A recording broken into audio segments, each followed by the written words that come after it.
Assalamualaikum warahmatullahi wabarakatuh. Bismillah, alhamdulillah, salatu wassalamu ala rasulillah wa ala alihi wa sahbihi wa mawalah. Ma ba'du, fala hawla wa la quwata illa billah. Selamat pagi anak-anakku sekalian, bagaimana kabarnya? Mudah-mudahan kita senantiasa diberi kesehatan oleh Allah, sehingga kita dapat mengikuti pembelajaran pada kali ini. Amin amin ya rabbal alamin. Marilah kita sebelum mengawali pembelajaran berdoa bersama-sama. Mari kita berdoa mulai bismillahirrahmanirrahim. Raditu billahi rabba wa bil islami dina wa bi muhammadin nabiyya wa rasulah. Rabbi zidni ilma warzuqni fahma waj'alni minas solihin. Amin ya rabbal alamin. Terima kasih anak-anakku. Untuk kali ini pertemuan yang kelima, kita akan membahas tentang akibat meninggalkan sholat. Akibat meninggalkan sholat, ini di bawahnya ada sebuah gambar yang tulisannya, jangan pernah tinggalkan sholat karena ada jutaan manusia di dalam kubur yang ingin dihidupkan kembali hanya untuk bersujud kepada Allah Subhanahu wa ta'ala. Ini artinya apa? Manusia itu besok kalau sudah mati, di sana manusia tersebut akan merasa menyesal sekali apabila ketika masih hidup di dunia itu tidak melakukan sholat. Jadi oleh karena itu, mumpung kita masih diberi kesempatan oleh Allah Subhanahu wa ta'ala, maka jangan sampai kita meninggalkan sholat ya. Sesibuk apapun, kita jangan sampai meninggalkan sholat. Baik. Allah Subhanahu wa ta'ala berfirman di dalam Al-Quran yang berbunyi bismillahirrahmanirrahim, ma salakakum fi saqar qalu lam naku minal musallin. Yang artinya, ma salakakum fi saqar, apakah yang memasukkan atau menyebabkan kamu ke dalam neraka Sakor? Qalu lam naku minal musallin. Lalu mereka menjawab, kami dahulu tidak termasuk orang-orang yang mengerjakan sholat. Al-Quran surat Al-Mudaththir ayat 42 sampai 43. Jadi di dalam Al-Quran itu sudah jelas, apabila seseorang itu tidak melakukan sholat, maka ancamannya adalah besok akan dimasukkan ke dalam neraka Sakor.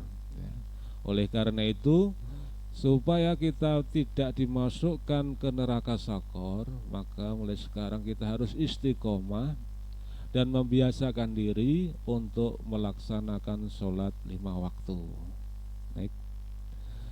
Sholat 5 waktu ini merupakan suatu kewajiban bagi setiap muslim, yakni orang-orang yang beragama Islam. Oleh karena itu, orang yang mengerjakan sholat akan mendapatkan pahala. Sebaliknya, orang yang meninggalkannya akan mendapatkan siksa. Jadi oleh karena itu, supaya kita mendapat pahala dari Allah, maka laksanakan sholat. Jangan sampai kita meninggalkannya. Kalau kita meninggalkannya, akan mendapatkan azab atau siksa dari Allah Subhanahu wa ta'ala. Selanjutnya, sholat ini adalah kunci ya, dari diterima atau tidaknya setiap amalan yang kita lakukan. Jadi kuncinya itu adalah sholat. Bahkan sholat ini menjadi penentu yang paling urgen atau yang paling penting pada saat manusia ditimbang amalnya pada yaumil hisab nanti ya. Manakala sholat seseorang itu baik, maka akan baik pula lah seluruh amalnya. Jadi barometernya besok di yaumil hisab itu adalah sholatnya. Jadi yang ditanyakan pertama kali itu adalah sholatnya. Kalau sholat seseorang itu baik, maka amal-amal yang lain itu juga dianggap baik. Apakah itu puasanya, zakatnya, hajinya dan lain sebagainya. Karena sholatnya itu dianggap baik, maka seluruh amal yang lain itu juga akan dianggap baik. Akan tetapi sebaliknya, apabila sholatnya itu buruk, ya, kadang sholat kadang tidak, maka buruklah semua amalnya. Jadi kalau sholatnya itu tidak baik, kadang kalau ingat melakukan sholat, tidak ingat tidak melakukan sholat, maka ini amal yang lain itu juga dianggap tidak baik oleh Allah, termasuk puasa, zakat, haji, sedekah dan sebagainya. Oleh sebab itu kita sebagai muslim perlu menjaga sholat kita dengan tujuan agar kita diselamatkan oleh Allah dari siksa neraka Sakor. Rasulullah Muhammad SAW bersabda, barang siapa yang memelihara atau mengerjakan sholat, maka ia akan mendapatkan cahaya atau nur, kemudian juga mendapatkan petunjuk jalan atau hidayah, dan juga akan mendapatkan kebebasan atau keselamatan besok pada hari kiamat. Jadi itu hikmah dari kita kalau memelihara atau mengerjakan sholat, itu akan mendapatkan 3 keistimewaan ya. Sekali lagi, yang pertama kita akan mendapatkan cahaya atau nur. Kemudian yang kedua kita akan mendapatkan hidayah atau petunjuk. Yang ketiga kita akan mendapatkan kebebasan atau keselamatan besok di hari kiamat. Akan tetapi sebaliknya, barang siapa yang tidak memelihara sholat ya, maka ia tidak akan mendapatkan cahaya atau nur, juga tidak mendapatkan petunjuk jalan atau hidayah, dan juga tidak mendapatkan kebebasan. Bahkan besok di hari kiamat nanti, orang yang tidak mengerjakan sholat itu akan dikumpulkan oleh Allah bersama Qarun, Fir'aun, Haman, dan Ubay bin Khalaf. Hadis ini diriwayatkan oleh Imam Ahmad dan Tobroni. Jadi maksud hadis tersebut adalah orang yang meninggalkan sholat apabila ia seorang pemimpin, itu nanti akan dimasukkan ke neraka bersama Fir'aun. Karena Fir'aun itu juga termasuk pemimpin yang tidak melakukan sholat. Jika seorang pejabat akan masuk neraka bersama Haman. Haman itu juga seorang pejabat yang tidak melaksanakan sholat. Jika seorang hartawan maka ia akan masuk neraka bersama Qarun. Qarun itu hartawan tapi tidak melaksanakan sholat. Dan jika seorang saudagar atau pedagang atau petani, maka akan masuk neraka bersama Ubay bin Khalaf. Jadi masing-masing itu ada golongannya sendiri ya. Jadi kalau orang sholat itu golongannya pemimpin, masuk neraka akan bersama Fir'aun. Kalau termasuk seorang pejabat akan masuk neraka bersama Haman. Kalau seorang hartawan akan masuk neraka bersama Qarun. Kalau seorang pedagang, saudagar, petani akan masuk neraka bersama Ubay bin Khalaf. Lantas bagaimana akibat bagi orang-orang yang lalai dan sering meninggalkan sholat ya.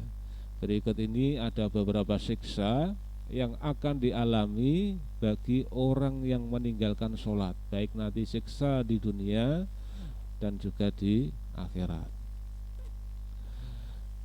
Yang pertama, adapun siksa yang akan dirasakan di dunia adalah satu, akan dihilangkan keberkahan usianya. Jadi siksaan bagi orang yang tidak melakukan sholat ketika masih di dunia, itu yang pertama, usianya tidak diberi keberkahan oleh Allah.